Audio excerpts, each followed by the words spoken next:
Hi everyone, this is Pastor Leah from St. Paul Lutheran Church in Blue Hill, Nebraska.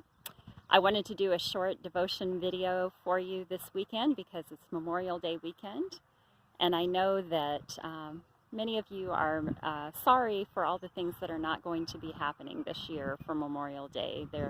We're used to having ceremonies and parades and speeches and alumni banquets and family reunions, all kinds of things, barbecues, picnics, and a lot of that is not going to be happening this year.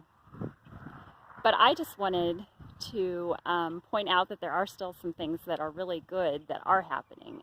I'm here at the Deschler Peace Lutheran Cemetery where my parents, my grandparents, and my great-grandparents on one side of the family are all buried. And Rick and I are going around to family cemeteries and leaving flowers here, and for my sister and for his grandparents and his mom, and it's just a really meaningful thing to do. So if your family is disappointed because they can't go to something else that they wanted to do, I would suggest starting a tradition of taking them to the cemetery where you have family members and bringing some flowers maybe.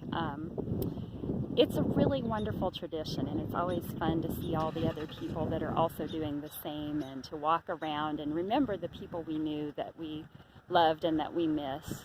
And it's a good thing for kids to know where their family members are buried and who their ancestors were, and to hear stories about them. It's a very wonderful thing to do.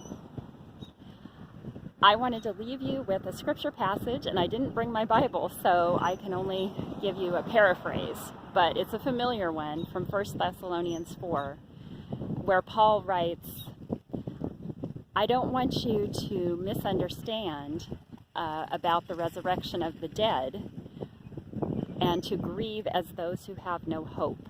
And he says, because we believe that Jesus died and rose again for us, he is our hope, and if we trust in him, we need not fear death, and death doesn't need to be a kind of grief that has no hope in it. We grieve because we miss these people, but we still have hope because we know that one day we'll see them again. Thank you so much for listening and watching my video today, and I wish you all a very blessed Memorial Day.